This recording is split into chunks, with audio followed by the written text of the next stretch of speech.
আমি আসছি দ্বিতীয় অগ্নিবাণ নিয়ে। আজকে দ্বিতীয় প্রশ্ন, দ্বিতীয় অগ্নিবাণ, কিশোরার অগ্নিবাণে দ্বিতীয় অগ্নিবাণ। বাংলা বাঁচাতে চাই মমতার পদত্যাগ কি? প্রশ্ন, কারণ বিজেপি বারবার বলছে মমতা বন্দ্যোপাধ্যায়ের পদত্যাগ চাই, আজও বলেছে। আমি প্রশ্ন করছি বিরোধীদের জায়গায় দাঁড়িয়ে, বাংলার শৈশব, কৈশোর এবং ভবিষ্যৎ বাঁচাতে কি এটাই একমাত্র পথ? আমি আসবো ঝন্টুবাবুর কাছে, আমি আসছি সদরপাতি। ঝন্টুবাবু, আপনার কাছে আমার প্রশ্ন, মমতা বন্দ্যোপাধ্যায়ের পদত্যাগ কি একমাত্র পথ? কারণ বিরোধীরা তাই বলছেন, কারণ বলছেন আর কোনো পথ নেই এই বাংলার শৈশব কিংবা এক সেকেন্ড কিশোর এবং যৌবন যারা যুবক তাদের বাঁচানোর জন্য। বলুন ঝন্টুবাবু, এক সেকেন্ড আসছি অনির্বাণ বাবু। দেখুন আমার দেখুন, একটা জনগণের দ্বারা নির্বাচিত সরকারের মুখ্যমন্ত্রী যদি পদত্যাগও করেন তাহলে তো তার সরকারটা চলে যায় না, অন্তত সংবিধান তাই বলে না। প্রশ্নটা হচ্ছে সত্যি করা সংবিধানে, এখানে দুজন আইনজীবী আছে শাসক দলের, তারা অন্তত সম্মত হবে এই জায়গাটায় যে না, আপনার শাসক দলের মুখপাত্র হিসেবে বলতে দিন না, শেষ করুন, যে সংবিধানের 21-এর এ ধারা সংবিধানের পরিষ্কার বলা আছে যে 6 থেকে 14 বছরের বয়সী শিশুদের বিনামূল্যে এবং বাধ্যতামূলক শিক্ষাটা ইনশোর করবে রাষ্ট্র। এই রাষ্ট্র মানে ভারত শুধু নয়, তার অঙ্গরাজ্য পশ্চিমবঙ্গ, এই আইনটা বলবৎ আছে। আর 24 নম্বর ধারায় পরিষ্কার বলা আছে শিশুদের কোনো কারখানা বা বিপজ্জনক কাজে নিযুক্ত করা যাবে না। শুধু তাই নয়, তাদের কোন রকম বিপজ্জনক পরিস্থিতিতে ফেলা যাবে না, উল্টো করে ঝোলানো যাবে না লেখা আছে। এবার আমি সার্বিকভাবে আমাকে বলতে দিন, আপনাদের ব্যাপারে তো আমি কথাই বলিনি, বলতে দিন না।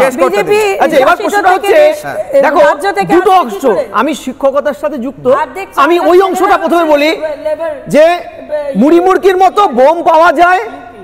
আপনার তোমরা জানো, তোমার চ্যানেলে প্রোগ্রাম করেছি যে পৌলমী হালদার হারোয়ায় বোম ভেবে, ওই ছোট্ট মেয়েটি একমাত্র সন্তান, বল ভেবে বোমটা কুড়াতে গিয়ে হাতটা উড়ে গিয়েছিল, বাঁ হাত, এবং শাসক দলের কোনো নেতা ওদের বাড়িতে যায়নি। এত হতদরিদ্র পরিবার, একটা এনজিওসের মাধ্যমে একটা ডুপ্লিকেট হাত লাগিয়ে শিশুটি, মানে আমি নিজে দেখা করতে গিয়েছিলাম, বিশ্বাস করো, ও তখন যখন হাতটা উড়ে যাওয়ার বোধ নেই যে হাত বিষয়টা উড়ে গেছে, ওর নেই, একটা ডুপ্লিকেট হাতে চলছে। প্রশ্নটা হচ্ছে এই যে বিপন্নতা, এটা তো অস্বীকারের জায়গা নেই। ধরো বোমটা রাষ্ট্রের তৃণমূল রাখেনি, ধরো, কিন্তু তৃণমূল তো সরকারে আছে, তৃণমূল তো শুধু দল না। আপনি বলবেন তো, আমি তো বলছি আপনারা রাখেননি, কিন্তু পুলিশ তো এনশিওর করবে। মমতা ব্যানার্জি ফি বছর যখনই এই ধরনের ঘটনা হয়, বকটুই হয়েছে, তারপরে দলুয়াখাকি হয়েছে, কি বলেছিল? স্পেশাল টাস্ক ফোর্সকে বোমগুলোকে উদ্ধার করতে, হয়েছে কি উদ্ধার? তাহলে তামান্না মারা যেত না, একদম খুন হতো না। এবার দেখো, শিশুরা কিন্তু শুধু এই সন্ত্রাস, পলিটিক্যাল সন্ত্রাসে এখানে বিপন্ন নয়। আরেকটা ডিসকোর্স আছে, সেটা হচ্ছে পরোক্ষভাবে যেভাবে পশ্চিমবঙ্গের শিক্ষাটা পুরোপুরি ধ্বংস। ধরো এই যে শিক্ষকগুলো চলে গেল, আরে আপনি বলবেন তো মশাই, আপনার বেলা বলেছি আমি, এ কি অসভ্যতা যে আমি বলিনি আপনার কথা, যে শিক্ষকের চাকরিগুলো চলে গেল, এর পরোক্ষভাবে কারা প্রভাবিত হলো? শিশুরা। ভারতবর্ষে সবচেয়ে বেশি সরকারি স্কুলে পড়ে পশ্চিমবঙ্গের ছাত্ররা। এই ডিপেন্ডেন্সিটা আজকে কোথায় চলে গেছে? যে তোমার এই চ্যানেলে লকডাউনের ঠিক পরে পরে, যখন তোমাদের 21-এর পরে চ্যানেলটা খুললো, আমরা এখানে অনেক প্রোগ্রামে, আমি অনির্বাণের সাথেও প্রোগ্রাম করেছি মিড ডে মিল নিয়ে, যে লকডাউনের চলাকালীন রাজ্য সরকার 2000 কুইন্টাল চাল দেয়নি, সেন্টারে দেয়নি, বন্ধ ছিল। শুধু তাই নয়, আজকে পশ্চিমবঙ্গে স্কুল, সরকারি স্কুল সবচেয়ে বেশি বন্ধ থাকে। সামার ভ্যাকেশন এমন একটা ছুটি ডিক্লেয়ার করে যে কবে খুলবে সেই নোটিশ থাকে না। এই ছুটিতে কিন্তু মিড ডে মিল পাওয়া যায় না, মিড ডে মিল দেয় না। সেন্ট্রালের গত মাসের একটা রিপোর্ট বেরিয়েছে, প্রত্যেকের কাছে আছে 3% চাল এই রাজ্যে ডিস্ট্রিবিউট হয়নি এই 2 মাসের, প্রায় 2 মাসের চাল ভ্যাকেশন। এই চালটা গেল কোথায়? আমার চ্যানেলে অন্তত আমি 20 থেকে 25টাই মিড ডে মিলের প্রোগ্রাম করেছি, অন্য চ্যানেলেও করেছি। শাসক দলের বহু নেতা, কে আবার অপরাজিতা ঢুকে গেল, হচ্ছে শিশুদের কথা। কেন অপরাজিতা বিয়ে হওয়ার আগে ধর্ষণে ফাঁসি হয়নি? অপরাজিতা হওয়ার আগে ধর্ষণে ফাঁসি হয়নি? ধনঞ্জয়ের ফাঁসি কোন আইনে হয়েছে? আপনাদের অপরাজিত আইনে? আপনার শাসক দল ধর্ষণ করবে আর আইনের সীমাটি করবে, মার্ডারের ডেথ পেনাল্টি, তাহলে রেপের ডেথ পেনাল্টি আপনি জাস্টিফাই করছেন চ্যানেলে এসে। বেশ বেশ একা করে প্লিজ রিকোয়েস্ট, হ্যাঁ শেষ করুন ঝন্টুবাবু, শেষ করুন।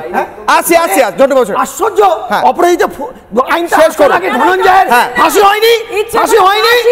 আপনার নেতাকে বাঁচালেন, আপনার নেতাকে পুষবেন, দর্শক তৈরি করবেন মহাশয়, আপনি অপরাধী পত্রিকা জানেন? আমাকে একটা প্রতিবেদন দেখাতে হচ্ছে। আসি, আমি ঝন্টু বাবু আসি। আমাদের এই কলকাতায় সব নাম দিয়ে আমি আসছি, প্রত্যেকের কাছে একবার যাওয়ার চেষ্টা করবো। আমার এই কলকাতার মধ্যেও অনির্বাণ বাবু আপনি হাত তুলছিলেন, আমি প্রতিবেদন যাওয়ার আগে আপনাকে 10 সেকেন্ড টাইম দিচ্ছি, বলুন। ঝন্টুদার শুধু দুটো উত্তর দেবো। ঝন্টুদা কুইন্টাল কাগজ আনে এনে তারপরে মিথ্যে সব তথ্য দেয়, এটা এক। আচ্ছা, আমি এখনো বলছি দ্রুত। ধনঞ্জয়ের ফাঁসি বিএনএসে হয়নি ঝন্টুদা, আইপিসিতে হয়েছিল তো। আরে বলতে দিন না, শুনুন, হয়েছিল আইপিসিতে হয়েছিল তো, আইপিসিতে হয়েছিল তো। বিএনএস আইপিএস বলিনি, ধনঞ্জয়ের ফাঁসিটা হয়েছিল। আমি একটা প্রতিবেদন দেখাবো, খাস কলকাতায় কিভাবে একটা শিশুর, একটা বাচ্চার হাত উড়ে গিয়েছিল। আমি আসছি আবার ফিরে প্রতিবেদনে, দেখুন আমি দেখাচ্ছি কলকাতার কি অবস্থা, যেখানে মমতা বন্দ্যোপাধ্যায় এই মুহূর্তে রয়েছেন, যে জায়গা থেকে এই রাজ্যর বাকি প্রশাসনিক কাজ কন্ট্রোল হয়, সেখানে কি অবস্থা নিয়ে রিয়ার কাছে আসছি, তারপর প্রত্যেকের যাব। দ্রুত একবার প্রতিবেদন দেখুন। নানা ধরনের কন্টেন্ট দেখার জন্য লাইক করুন, শেয়ার করুন আমাদের ফেসবুক পেজ, সাবস্ক্রাইব করুন আমাদের ইউটিউব চ্যানেল। পাশাপাশি অন্যান্য ব্রেকিং নিউজের জন্য অবশ্যই চোখ রাখুন রিপাবলিক বাংলায়।